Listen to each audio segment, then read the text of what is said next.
एडमिटखौनो बिसिनानै आं आफादाव हाबदों आं बिसिनानै मेट्रिक जाबाय थानाय समावनो मेट्रिक परिखा जाफुबाय थानाय समावनो मोनसेल' सिन्था खालामोमोन जे आं एकेखौ सिलाइखौ आर्मसखौ माबायदि दैनो मोनगोन माबायदि गावनो थाखाय लुबैयोमोन आरोना बिराद सक दंमोन इन्टारेस्ट दंमोन। खुलुमबाय नोंथांमोनखौ बयखौ बरायबाय दिनै आंनि खाथियाव दङ अफ्रि दैमारि आदा बिथाङा दा दंफैयो गुवाहाटि नोगोरमायाव आं दिनै बे आदा अफ्रि दैमारिखौ एल'गोन बिथांनि गुदि बिजौ गासिबो खोथाखौनो जों दिनै मिथिना लागोन। अब्ला जोङो गिबियावनो अफ्रि आदानिसिम माखासे जारिमिन गोदो हाग्रानि माखासे जारिमिननिफ्राय लानानै जुलि जानाय जारिमिन आरो बेफोर गासिबो जारिमिनखौनो जों एल'जोबगोन आरोना दिनै। अब्ला नोंथाङा गिबियावनो नोंथांनि गुबै सिनायथिखौ होना लाग्रोनाया मोजां जागोन एसे। आंनि सिनायथिया एक्स एन डि बि हिसाबै आफादाव अफ्रि होनना बुंबा सिनायो ओमफ्राय अरिजिनेल नामा अनसुला दैमारिसो ओमफ्राय आंनि जोनोम जायगायाथ' बाक्सासो।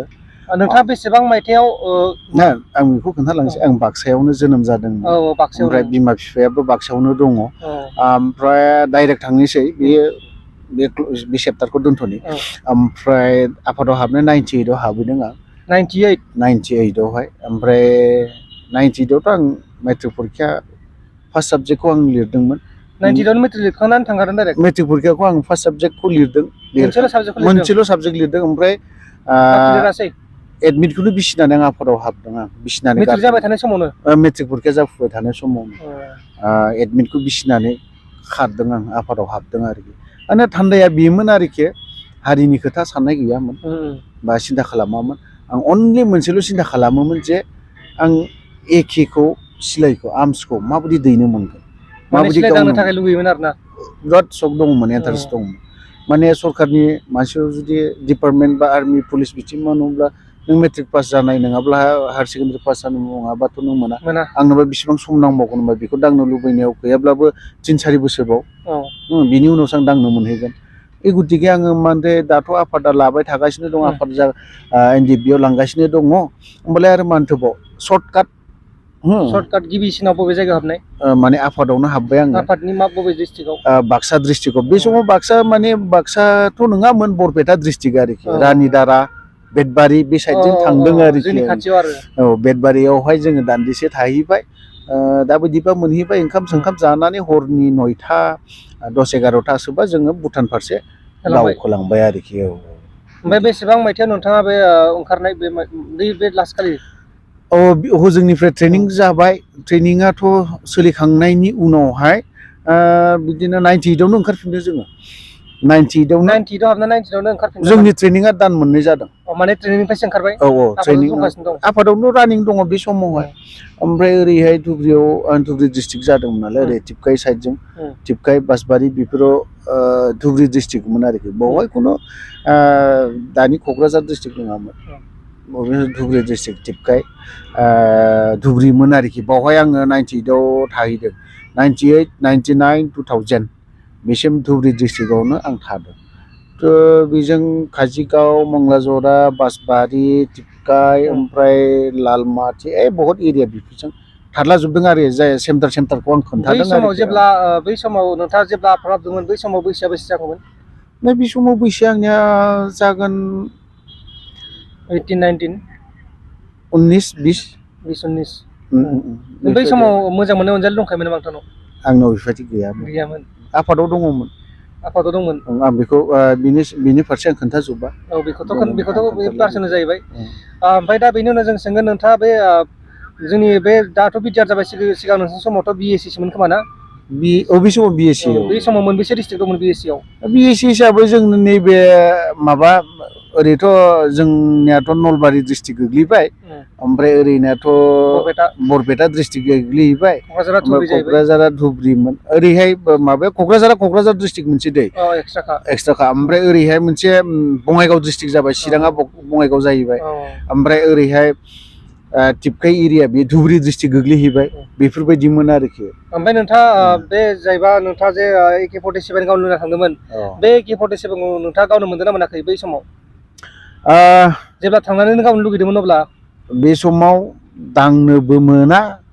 जेनेबा सिनियरफोरथ' थायो नालाय बिसोरनि खाथियाव जोंथ' आरो खम बैसोनि मानसि एसे होदावबानो जों एसे एरखियोमोन आरोखि बुजाबायनो गियोमोन आरो जों ओमफ्राय ओरैबायदि मानिखानांगौमोन सिलाइखौ बावहाय दोनदोंबा दादां होनना बुङोबा दाङा लाबानो जेरै दोनदों बिदिनो दोनबाय थायोमोन आरो दांनाबा मोनबायसै नामा दांनांगौबा बिबा मा खालामगोन बिबा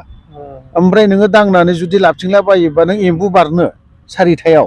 बुजानो फुंबिलिनि 4टा बेलासिनि रुल कल टाइमावहाय नों माबा मोनसे गोरोन्थि मावदोंबा बेलासियाव नों एम्बु बारनांगोन नङाबा बेन जानानै थानांगोन बेट मोनगोन बेफोरबायदि आरोखि ओमफ्राय आफादावबो मोनसे फरमेसन थायो नालाय इन्डियान आर्मियाव जेरैबायदि स्ट्रिक्ट जोंनावबो बेफोरबायदिनो सोलियोमोन आरोखि धुबुरी डिस्ट्रिक्टआव जेब्ला सहैदों गोबां बे समावथ' धुबुरी डिस्ट्रिक्टआव 98, 99 जेबो स्ट्रिक्टआनो नङा माने आर्मि होननाय बुस्थुआनो गैया खालि CRP मा आसाम बेटेलेयननो पुलिसनो बिदिसो थांलाबाय ओमफ्राय बेफोरबो थाङा टिपकायावथ' CRP केम्प दङमोन बिसोर थांसिनबावा बेफोरबायदि आरोखि बे गावलायनाया मा जादोंमोन माजों बियो जेब्ला माबा माबि खालामना होबायना जोंबो बिदि मलान दुबि साइडजों माबा मोनसे एल'नानै होबायना ओमफ्राय बावहाय बिदि खालामना होनाय लगे लगेनो ओरै मंला जरा साइडजों फाख्राफोर फैना होलायबाय बावहाय एसे जुद' गेलेनाया ओमफ्राय ब्लेक पेन्टारफोर थांलायबाय ओरै काजिगावजों खनसे हाबफैबाय बेयावबो जुद' गेलेनो मोनदों आरोखि बावहाय एसे गावलायनायखौ मोनदों मोनाखै नङा आं दङ नोंथाङा मा थारैनो मोनमारबाय गावनि लुगैनायखौ जेनेबा बे समाव आं जि सानदोंमोन बे जाफुंदों आरोखि बियो जाफुंदों देरहासार जादों आरोना बेहाय बावहाय देरहासार जादों बेखौ बिनि खेथ्रआवहाय आरोखि दाथ' बे थांबा गावलायनाया नोंथाङा दा बे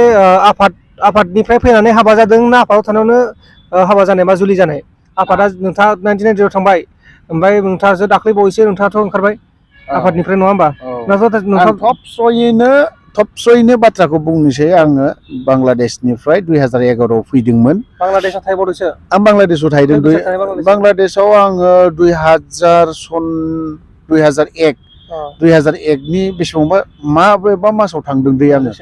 जायखिजाया मेघालयआव आं ख्रिस्टमास जालांदों मेघालयआव ख्रिस्टमास जालांदों आरोखि 2000 माबायावहाय बेयावहाय एकआवहाय ओमफ्राय हजों थांना थाहैबाय 2011आवहाय आं फैबाय आरोखि आं हजोंनिफ्राय 2011आवहाय फैबाय ओरैहाय ओमफ्राय नेपालावहाय बांलादेश आरो नेपालबाव आं नेपाल थाहैदों आं नेपालावनो हाबा जायो बांलादेशनिफ्राय नेपाल औ बिदिनो नेपालाव डाइरेक्ट थांखादों गुवाहाटियाव बिदिनो बास गाखोबाय सिलिगुरि बास गाखोना डाइरेक्ट नेपालाव थांदों आरोखि जोङो माने एसे अन्थाव बिथांजों थांदों आरोखि ओमफ्राय थांबाय नेपालाव बिदिनो थाहैनानै माबा खालामबाय मास मोननैसो मोनथामसो बिदिनो थानानै गाव मा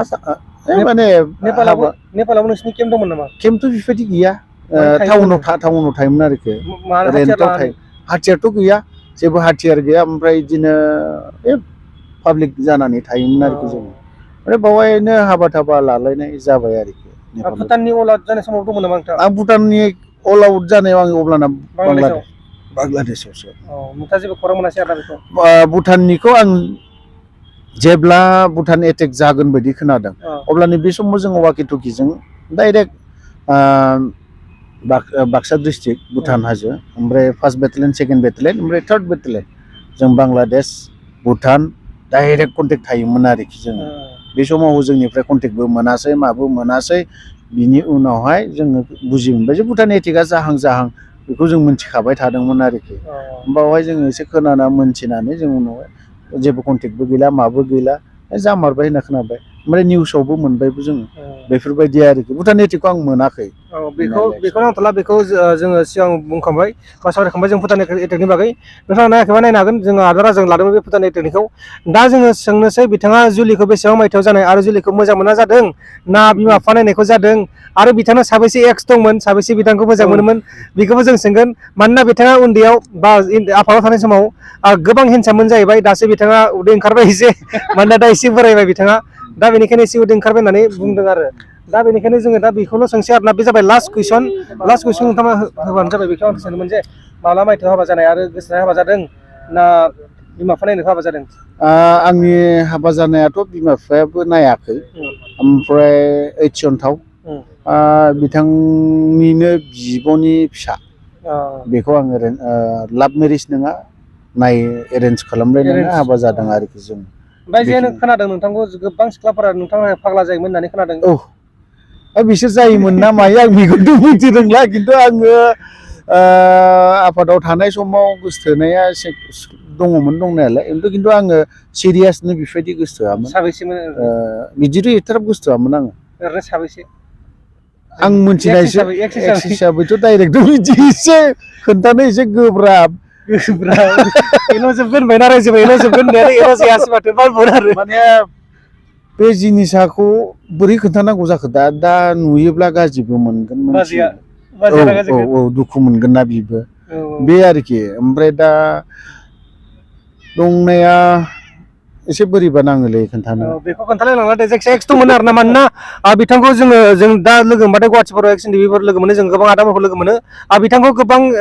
गोबां माने सिख्लाफोरा बेनि थाखाय फाग्ला जायोमोन आरो गोबां हेन्डसाम होननानै बुङो आरो ना गोबां दाबो बुङो नाथाय दा बिथाङा दा एसे बोराय बैसो जाबाय खोमा दा बैसोआ 30 बारबाय आदानिया बेसेसो जागोन बैसोआ 40 मोनहैबाय दा 40 आं दा 28 रानिं जागासिनो दं आंनिया दा बिथाङा जोंनिसे बुहुत सिनियर आरो ना ओमफ्राय दा बिथाङा देरबाय नालाय उदैयाबो एसे देरबाय ओमफ्राय दा एसे बेलेग जालांबाय आरो ना महरा सिगां बायदि नंला मानोना बोराय जाबा एसे सोलायलांखायो महरफोरा दा जोबथारनायाव जोङो जेबो बुंला दा बिथांखौ जोङो एल' जोबनो हायासै माखासे समनि आंखाल आरो उनाव जोङो हायोबाथाय एल' बावगोन गोबां खोथा सोंनो थाखाय आद्रा थाबाय आरो दा बिथाङाबो एल' जायासै आरो आंबो एल'नो हायासै बेनो जाहैबाय आरो ना अब्ला लोगोफोर गोजोन्थों एसेनोसै जय बर' हारिनि